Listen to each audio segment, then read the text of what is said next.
Hey, filling Oh, got a fill time. time. Got a Yeah, fill time. just a little bit of time. It's a Sunday.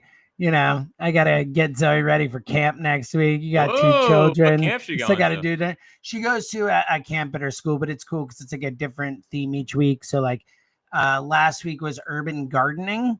This Ah, week is soccer, so that should be fun. Like there's a gymnastics week. I can't remember the others, but it's neat. It's a really cool thing. So, and yeah, she likes cool. it, and it's nice because it's like consistency for us because we just take her to the same place. So, Yeah, yeah. No, that's good stuff. That's good yeah, stuff. yeah, All right. pretty sweet. Let's do it. All right.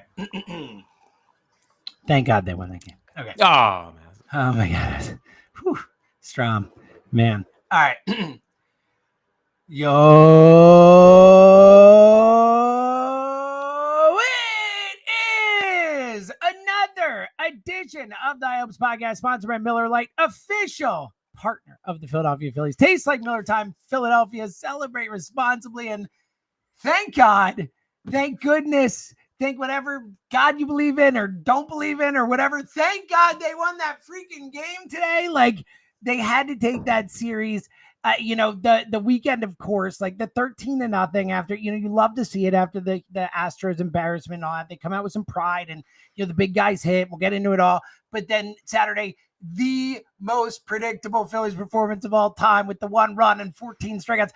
Schwelbach had 12 strikeouts on 90 pitches. Like that, how do you even do that? And then to see them bounce back today, win a tough game with some manufactured runs with Ranger just, making a Cy Young bid the way this guy's pitching. I know he missed a month, but it was just, and you see that as of right now, I know it's in the 8th inning, but the Mets are losing 10-1 to the Pirates. They've been outscored. Get ready for this. 28-4 by the Pirates this weekend in this series against Pittsburgh. So if this holds, the Phillies be a game and a half up, like kind of, it's not righting the ship a little bit after, of course, Jack, I'm in on them. And then it's like the first time I'm like, let's go. And then it's like the Houston series. It's like, screw you, Celts. So, All right. how you doing, pal? Good to see you. Well, so, and I want to get this out immediately, because I know there's a lot of questions about, oh, why didn't you guys record after the Astros series? You kidding me? Hey, if you know this podcast, like I think that you know this podcast, we are as front running as it gets. So there was a 0% chance for recording after getting swept by the Astros. And what do you want to say? For 45 minutes, they scored 1 run. They got swept in the series in which they allowed 5 runs. 5, and they got swept. That has to be the first time in the history of baseball. So it was a. It's not, sadly, because they talked about. I was listening to Fransky during the last game when they hadn't scored yet. It was like the 6th inning, and they've gone 24, 25 straight innings without scoring. And Fransky actually said that at one point they had lost a series like 4-0 essentially, but it hadn't happened in like I can't remember how many years. Right. So it was.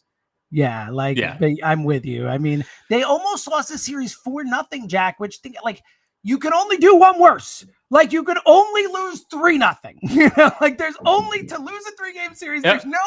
There's no less runs you can allow that like only one more than that. So yeah, and to your point, only one more than that. So just I was the most frustrating series, not just of this season. Like it was one of the most frustrating, like non-playoff, like Mets playoff, whatever series that I remember in like the last few years. Honestly, like that was a old school Phillies series, man. Yeah. Well, and now the hindsight being 2020, of course, they took 2 or 3 from the Braves this weekend.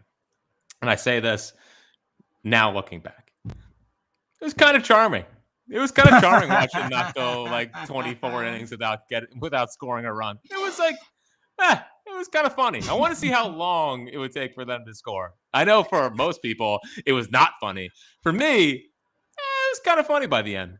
I'm happy at the levity. I think if it were against any other team than the team that no-hit us in the World Series recently, the offensive futility and zeros piling up along the box score wouldn't feel quite as painful in any moment.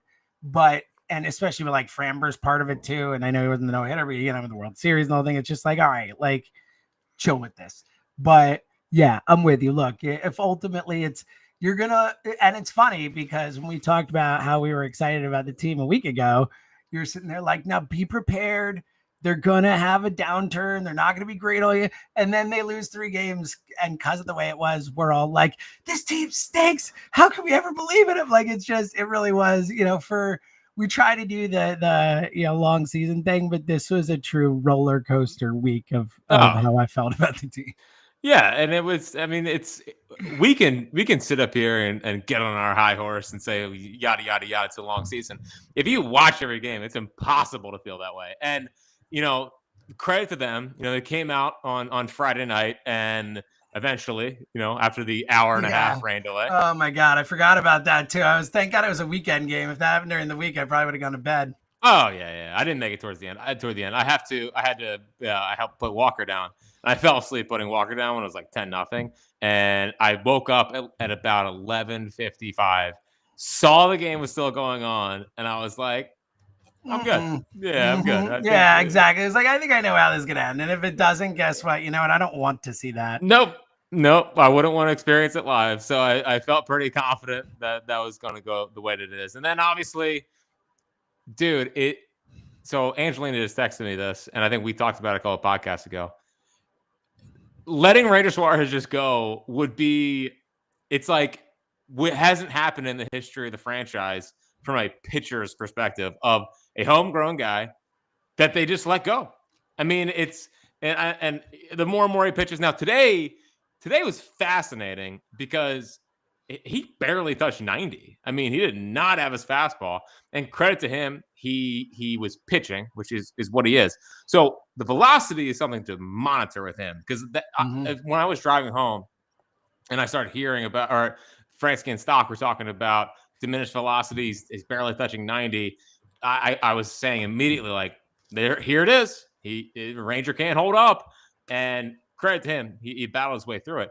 But literally, I'm trying to think off the top of my head now. Position players, they've let go. They let Worth. Oh yeah, for sure. They let Burrow go.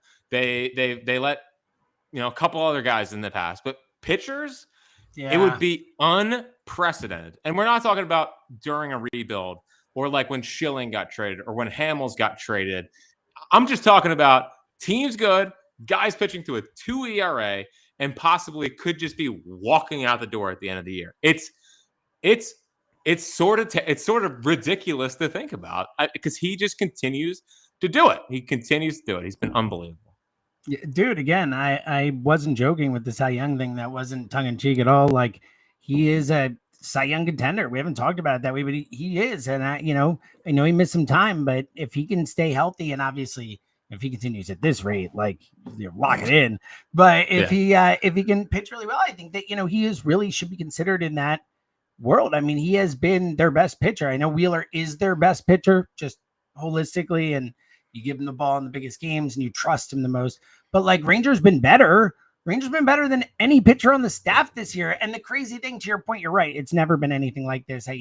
There's no parallel in Philly sports history, especially like not a team that's like trying to, shed salary or this or that or whatever. It's just that, the fact that they have the best pitching staff we've ever seen for this team, and yet also have guys in the minors or guys ready to come up, guys who've, gone, the able types who you're excited about and have potential and all that. So it's a fascinating situation they're in. And I agree with you. I mean, look, Ranger's been here for 14 years. Since he was 16, he's been in this organization. That's crazy to think about. Yeah. And on top of that, beloved, and on top of that, has had real amazing, memorable playoff success here too, which is not something we can say about huge eras of Phillies players. So I'm with you. It's a really unique, weird situation. And I think it's I thought it was such a fixed thing starting the year. Like, Ranger is gone. Like, that's it. Like, unless, who knows, like, if he gets hurt and then he takes the disc, you never know, weird thing. But like, he's gone. And as it plays out, you like, I still, if I had to bet my life, I would bet he's probably gone. Mm-hmm. But I definitely am not as sure as I was. And I think the situation, as it continues and continually does changes so much. And he's made himself so much money, that's for sure. So it's a wild situation, Jack. Well, and I think the big disclaimer here is he able to do it for the rest of the year? Like, I mean, that's of course, because he's like last year, same thing. because I think I remember us talking at this time last year about how obviously he was ridiculous. That was his 7th win today, James. He already has 7 wins. I think he has 10 quality starts already, which in is a row. Nice. Yeah. Nice. I mean, he at times, I said a couple podcasts ago, he pitches like a top 10 pitcher in the National League. He pitches like a top 10 pitcher in all of baseball I know. Well, that's what at, I'm saying. Yeah. So, man, it is so tricky, and I know that I brought up the idea of trading with the deadline. I mean, absolutely not. He's that's off the table. I mean, that's it. Like, we're just talking about whether he's a Philly next season. I know. You're right. That was a discussion point and a fair one. Like, that's way gone. I mean, he's your game 2 starter. Like, boom, done. Game 3 if you want to do Sanchez at home. Like, who knows what the situation is? But I mean, he's a lock for the rotation, assuming he continues, obviously. Yeah, and they might only need 3 starters in the first round because of the extra off day. So, that would push someone else to the bullpen. And it's crazy because Suarez has been so good. And that's not to slight anything, Chris Sanchez has done. I mean, Chris Sanchez 11 strikeouts the other night. Chris Sanchez and Ranger right now are going like pitch for pitch, it seems like. They are it's like the old, Braves one-upping the next guy, and it seems like with him and Sanchez, they're just both pitching at such an insane level. So, man, first off, I mean, as a Philly, couldn't be happier for Ranger and what he's doing. I really hope he can hold up. I hope that he can make it through the rest of the season and we don't have to deal with the back thing. But man, he is making himself some serious money. And I guess my one saving grace on Ranger and will he be back and yada, yada, yada is, I mean, if you're Middleton, how do you just sit here and be like, we're just going to let him go? Especially depending on how it all plays out. Like, what if he continues this way, even if he wins Cy Young, is Cy Young, and then leads them to a World Series or something, like, it complicates things so much more. I mean, we've seen that so many times where you might think a player's gone and then all of a sudden they have this unbelievable like finish with a team. And it's like, well, we can't let this hero of Philadelphia leave, so it's sure. Except with Burrow, what I'm saying? Burrow in 08. Yeah, except with Burrow. But you know what I'm saying? Like, so it's, especially as a pitcher, and like we've talked about, we think he'll age well, and he's such a great guy, and he's such a, we know you've had him here. Like, it's, I don't know. I'm with you. It's a really fascinating thing. All right. I want to get to more of the games because there is stuff to react to, and I'm sure we'll get to something to take back, but I do think we have to do 2 quick off the field things. We'll start with the good and then we'll go to the bad. The good being, it seems like a pretty positive update on Harper for the first time since we've been getting updates on Harper. Spoke on Friday, said that, what was the exact quote? He said, which makes me think, like, I can't believe how bad he thought it was. But he said, if you'd told me 3 weeks ago I'd be where I am now, I would have said you're kind of crazy. So nice. I'm very happy with where I'm at. Way farther ahead than I felt like I would be. Definitely way healthier than I was a couple weeks ago. Which, he's been pretty frank about how he's felt and stuff. So I think hearing him say that is great. And Topper didn't rule out the possibility of him playing this series against Padres, potentially even tomorrow. So We'll see. So awesome news, but it's also like, what the hell was going on before? Like, how bad did they think it was? Did Harper think it was? Like the way he's talking, it's like, I thought my wrist was going to fall off, but it magically stayed on. Like, it's crazy, but thank goodness, Well, yeah. I mean, my only hope with all this is like, are we about to get a superhuman Bryce to where he's rested and healthy and like, let's go. I mean, come on, man. I tell you what, top 11 week was one of the toughest weeks of my life because of what was going on with the Bryce discourse around the station. Yeah, like, it was tough. It was tough. I need him we're prisoners of the moment. Like, if it had been even just a few weeks earlier when Bryce wasn't out yet, but was like hitting okay and whatever, he wouldn't have gotten it. But then he gets hurt and everyone's like, he's breaking down and this and that. Like, it's like, we need him to come back and shut some people up. Big time. He does, yeah, big time. So that is a positive update. My biggest fear is like, okay, well, he comes back for 3 games and then does it start hurting again because he's swinging all the time. Okay, that's a evergreen statement for every Phillies fan right there. It's like all of our biggest fears come back. Damn. Yeah. I think the thing I fear in life more than anything right now is currently Bryce Harper's wrist and what it could possibly mean for the future of Bryce Harper as a Philly, because it sure doesn't seem like it's getting any better. And I do wonder, I mean, I think we talked about it last podcast, but I mean, Worth had wrist injuries. Maybe it's something he has to just have a brace on, and that's how he can work his way through it. I don't know, but I am fascinated to see what he looks like when he gets back in there, and if we can get close to the Bryce Harper that we're used to seeing. But it really does feel like he's going to play this series against the Padres, and I don't know. Every single time he talks, I'm like, are we sure that this is going to go well? This is the first time I've been like, great to hear you talk, Bryce. Because every other time it's like, again, even the way you talk about it there was that I was feeling so much better. It's great. Like, this is awesome. It's like, great. But even him being like 3 weeks ago, I thought I might never play again. It's like, right. Yeah, it's like, all right, dude. Like, to you, it really hurt, huh? Like, it really hurts. Seems like it really hurts. And I still need to know how it went from the hit in the elbow up to the wrist. All I've got is and this is the extent of my science and body knowledge, is the hip bone's connected to the knee, the knee bone's connected to the leg bone, the leg bone's connected to the. Is there a verse in there about the wrist bone? The wrist bone's connected to the elbow bone, and the elbow's connected to that other something. What is your arm called again? Or not? Yeah, femur's the leg. So femur's the leg, right? Yeah, it's the ulna and the. I'm not good with bones. The tibula. Tibula. I think that's the leg too. It's the ulna and the. Oh my God, radial, something like that. People are gonna. I sound like an idiot. This is my weakest area. Yep. Emily would be so embarrassed. Yeah, we're not. This is not our strong suit. I know. Just know that.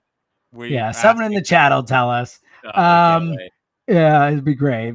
Scold us, shame us. Yeah. All right, let's get to the bad. Speaking of shaming, and then we'll get to some reaction, take bag, and our children and all that. Yes. All right. When I named him, I now say the word bleeping in between his two names, but I named this Philly. Who said this to The Athletic? Well, the biggest challenge for me is not playing routinely. That's the biggest challenge. Yeah, I was told I was going to be the starting position. Yeah. I signed here being told that I was always going to be the starting blank. That's what I came here for. Oh. That's why I came here. Oh. Like Max bleeping Kepler. Like, like, first of all, like, look, maybe the Phillies told him, hey, we want you to be our everyday fielder. Like, fine, whatever. But like, production matters. Like, you can't just assume that if you stink, you're just going to be out there every day. Not to mention that he started like 60 something of 80 games. Like, it's not like he's not starting all the time. And then on top of that, like, even if you felt this way, like, don't say it to if you want to say the problem is not playing routinely, boom, done. Sentence over, discussion over. That's fine. You can say, I just got to get out there more, whatever. It's a little lame and whatever. But like, I don't care if they promise you the world. Like, you got to freaking perform to earn that. And then again, like, he's actually playing. Like, this is so infuriating for someone who's been annoying as a signing and someone who we liked as like a flyer type guy. We've owned him in fantasy. I was like, oh, he can be good for stretches and all. Never put it together. But I mean, he is so annoying. Like, I am not a huge fan of Max Kepler being on my team that I root for at the moment. How you feeling?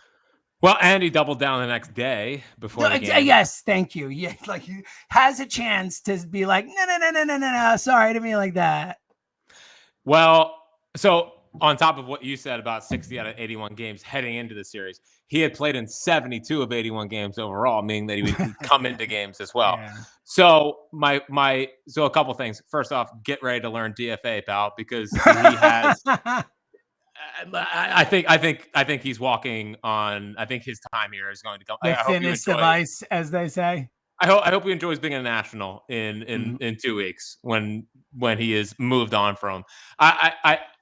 First off, I think in the locker room, if I was his teammate, if I was a Schwarber, if I was a JT, if I was a Harper, and I saw that, one big eye roll, and like, there's no way that they saw those quotes and were like, yeah.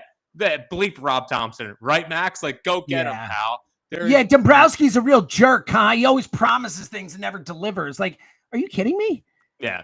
So this looks like a guy playing out the string as a Philly. He played that way today.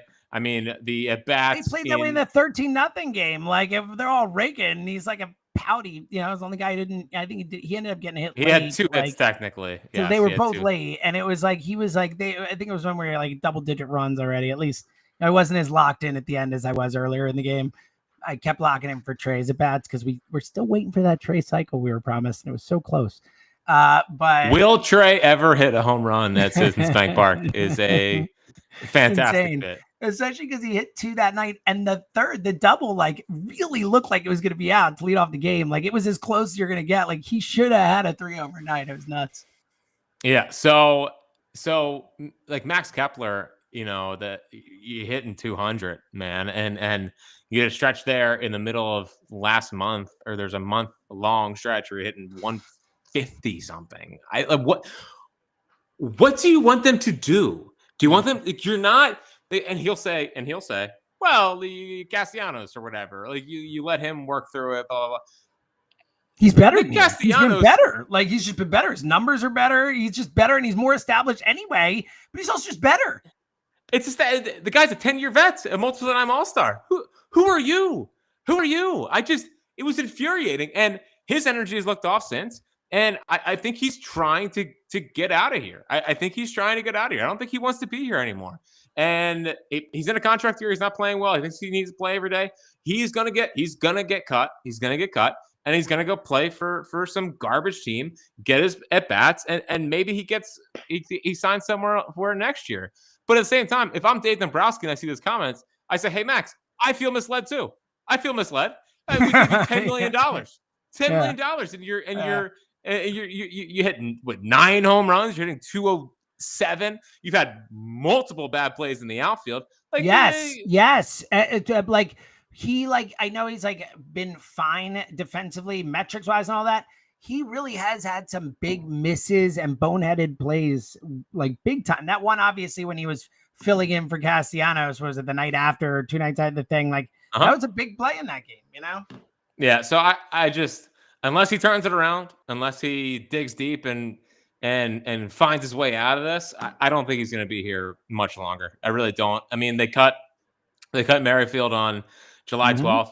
Maybe this is the Didi. They cut Familia. Like they've been willing to do that. Odubel and Familia. That was a trade deadline though, so that's different. It was August 1st. I mean, they cut. You're right. All those guys were. Yeah, you're right because they were replacing them. Yeah. Yeah, and they're going to replace him if they trade it. Like if they're cutting him, they're going to trade for an outfielder. You would think. Yeah. Well, I think Crawford's coming up this week. So I think what that leads to is maybe more Marsh every single day in left field. Well, Marsh has been really good. Like I don't trust it long term. He needs to prove it, but like he's got to play now.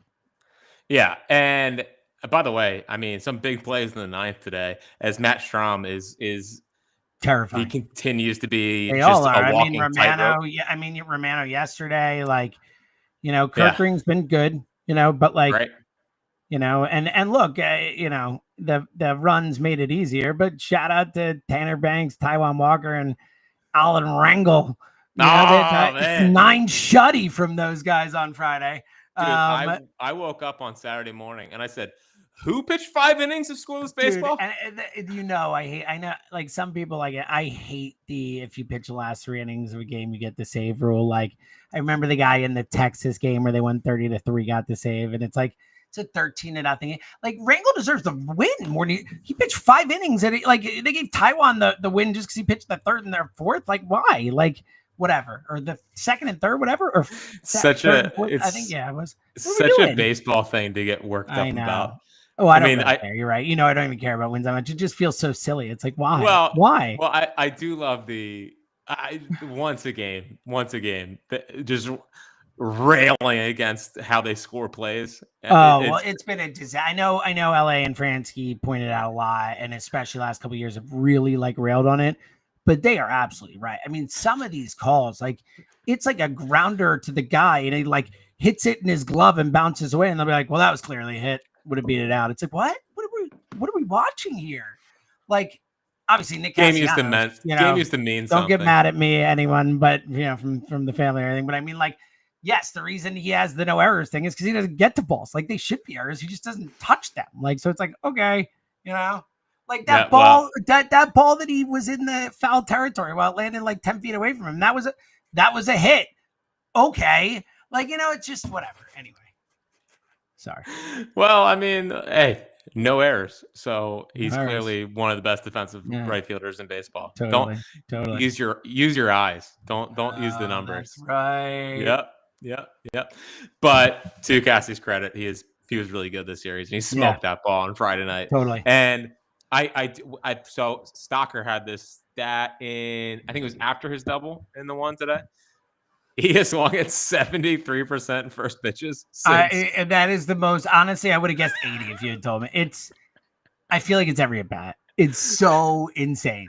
It's so insane.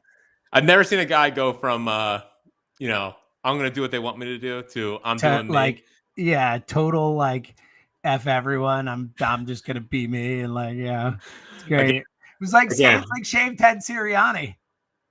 Yeah. Well, I guess it could be working in his favor because if I was a pitcher, I would just easily throw him a slider and see if it was. Yes. But he could be up 1-0. He could be up 1-0 if he just lays off of it. So, but yeah, dude, it's his. What I don't love, and I think this is something that they're going to have to navigate. Is so Castellanos calls Thompson out, or has the thing with Thompson and challenges him in a way. By the way, if you're keeping track at home, has not been pulled from a game since late for defense. And I will defend today. I'm okay with not pulling him in a one-run game, especially if he's anywhere close in the lineup. I'm fine with that too. He did get pulled on Friday. My bad. He got pulled on Friday. Yeah, but that was 13. He got pulled, was like 11-0 or whatever. Yeah, it doesn't count. I know. I'm with you. One-run game, especially if he's coming up. But like, if he had batted in the last inning, like, then maybe you want to. Like, maybe. But either way, the point is there have been multiple opportunities since that game in Miami, whether one-run game, two-run games, where he could have, and if he were setting a precedent, should have replaced Castellanos late in games and didn't. Yeah. So my I don't think concern is the right level, but let me just talk my way through it. Castellanos challenges management, challenges Rob Thompson, and Rob Thompson benches him for the game and ruins his streak. But at the same time, has clearly given, he's clearly, bent to Castellanos' demands here. And then you have the Kepler thing. Now, Kepler played every game of this series. Did absolutely nothing. But, that's two straight. Where is he setting the precedent? Now, Stott also he had comments about he's a rhythm player, needs to be in there against lefties to get himself going. And while I agree, I agree with these guys from the standpoint of you need to be out there to get in a good rhythm. My thing is, well, you also have to produce, and I don't know what you want the team to do. So you have Castellanos gets what he wants. Kepler so far has gotten what he wants. Stott. Now they did not face a lefty in this series. No. The next time they face a lefty, is Stott going to be in there? And I think that's one of the things to kind of see right now is this is really the first time that we've seen Thompson being pushed or being questioned. Especially publicly. They've always had his back. The Schwarber, you have everyone over the bar, other thing. Like, this is the first time players have publicly, kind of put him on blast, for lack of a better way of putting it. Yeah. I think only too strong. Yeah. Like, Kepler put him on blast, and Kepler kind of put Dombrowski on blast too. Who knows? But, sure. But yeah, like, not on blast, but like, they have like openly questioned their manager publicly, whether Castellanos doing it face to face in the moment or with like Stott saying it's the media and saying it to the media. These guys, like, that is different, and that is notable.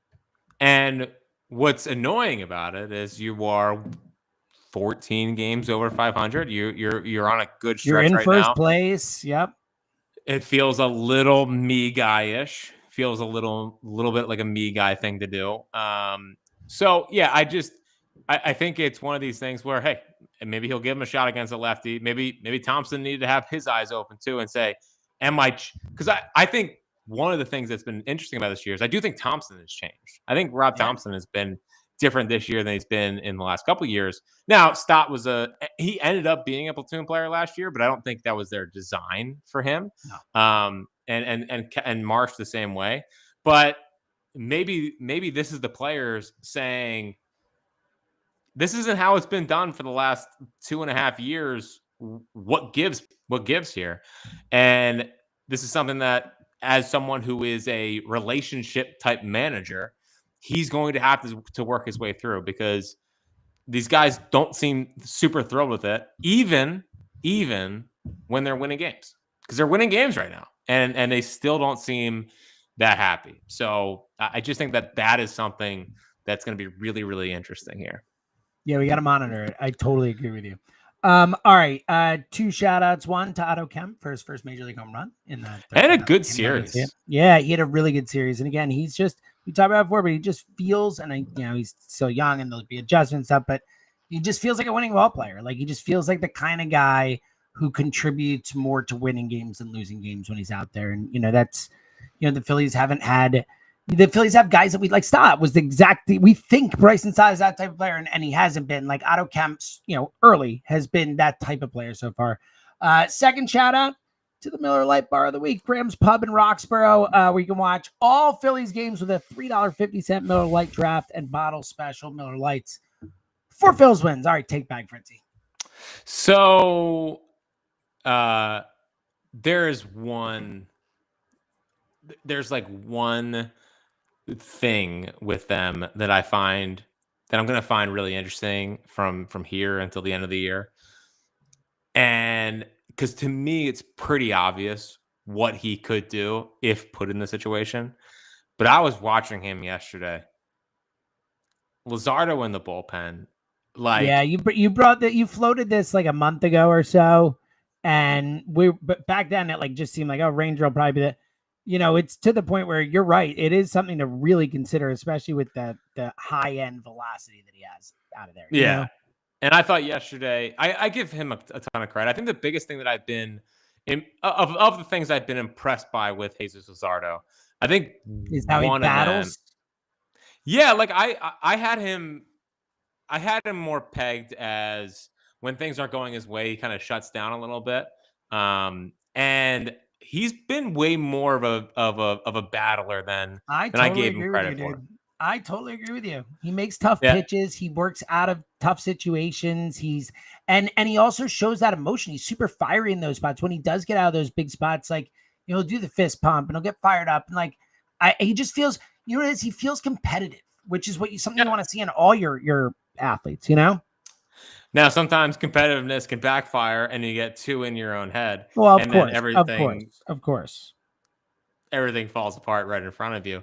But yes, I think Luzardo at the same time, he grinded yesterday, and it was only 5 and he allowed 2. It was a high stress outing, but at the same time, his last, it's really about how Ranger and Chris have been pitching, to where there's no way that you're pitching Luzardo over them in a playoff series right now, at least for the DS. And then you will need a fourth for the But man, if him coming out of the bullpen and being a real weapon in the 6th, 7th, 8th could significantly help this team. And Dabrowski talked a couple times last week. I didn't feel better. He just kept talking. I know. It was like, Dave, chill, man. Dave. So first off, actually, that's why I was so happy after the Astros series, as cruel as that sounds, because I needed him to understand that the offense is not fine. Like, let's knock the nonsense off.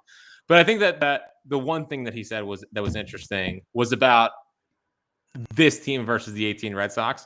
Now, big difference. The 18 Red Sox raked, and JD Martinez was ridiculous. And you had prime Mookie, prime Xander, prime Mitch Moreland. Who could forget? They won 108 games. They were awesome that year, Now, his point was more about what they did with the starters. And Evaldi went to the bullpen. I forgot that Price also helped them at the out of the end. bullpen. Yeah. And then Price obviously, too. Yeah. I forgot about that. Yeah. I mean, that's which he had done with Tampa way back in the 08. Who could forget? Who could forget? So that's clearly his plan and their plan. I think they're going to trade for a bullpen piece, 100%. But I still think it's. I mean, should they trade back for Carlos Estevez? I mean, do you want to? He's been great. Reacquire him. So Estevez, not Estevez, but they're going to acquire. They're going to get an Estevez-like piece or Estevez-like piece. Is what you're saying. And my hope is, and I felt it today. I did. Just give Kerkering the 9th. Of the guys here, if you're not going to go get someone who's like a Helsley or someone, which I don't expect him to, I'm just saying, if you're not going to get someone who's like the 9th guy, it's insane to give it to Strom or Romano right now. They are a tightrope act every time. I can't give them the 9th. Kerkering's been the only one who's been consistent. Yeah, and he's just pitching with such a moxie right now. I mean, a great he's like letting him hang when he's in there, and he's throwing that 98 on the outside corner. I mean, that is closer stuff. That is closer mentality, and he is.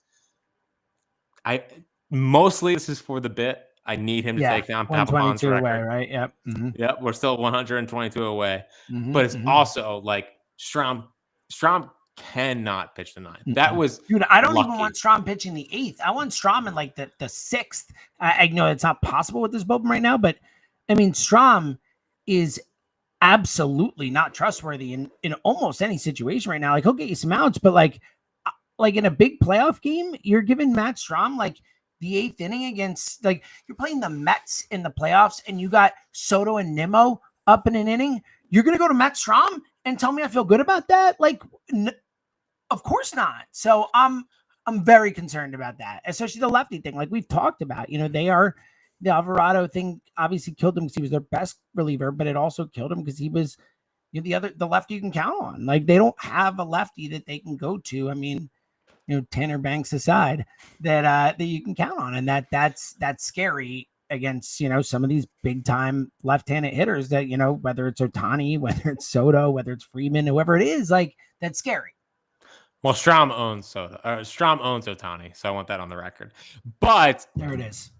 Zeus, come on, man, Zeus in the. Well, that's the point. No, that brings it back around, right? Yeah. Now the thing I'm most hopeful for that they do is when Alvarado comes back, just let Strom go on the IL or something, and try to make sure he is as and just fresh bury as possible. Alvarado. Just bury him. Oh, pitch him 4 out of 5 games, whatever. Totally. Yeah, whatever. I don't care, dude. Yeah. So how that all kind of shakes out is going to be really interesting, bullpen wise. But again, and on Romano last night, not great. He has his moments where it's it's excruciating watching him pitch.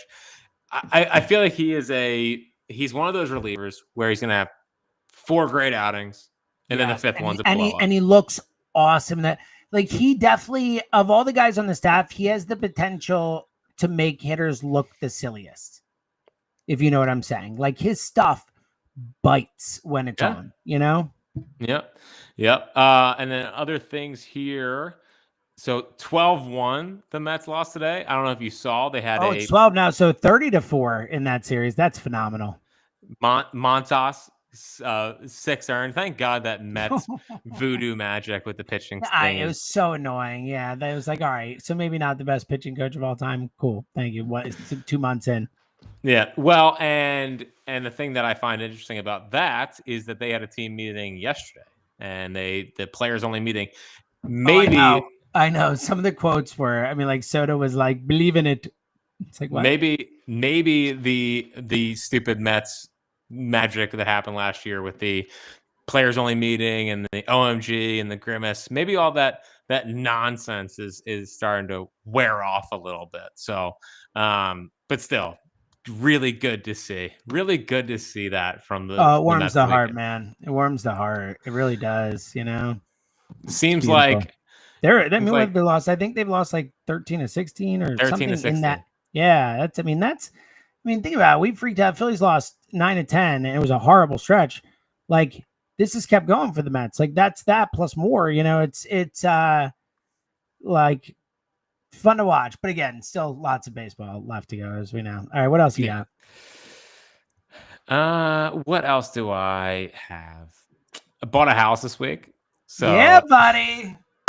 So yeah. It's been sold your other. You're all like, you're good. You're good. Yep. It was. Other than the whole moving your family and 2 young children and into a new house and the whole thing. Other than that whole thing, you're good. We'll cross that bridge when we get here. Right. Exactly. Yeah. So I am moving the single worst activity on the planet. Anyway, go ahead. I'm so ready to transition into a pure neighborhood guy. I've been driving around the street. I drive by it pretty much every single night. Oh my God! Of course you do. If that's not a normal activity, you're going in, and let's hope your neighbors are not looking out and seeing like, oh my God, why is there he is again? There he is again. Why is he here every day? Is he like a serial killer and he's like stalking his prey? Is he gonna come here and kill us all? Yeah, yep. Nope. Just a friendly neighborhood guy.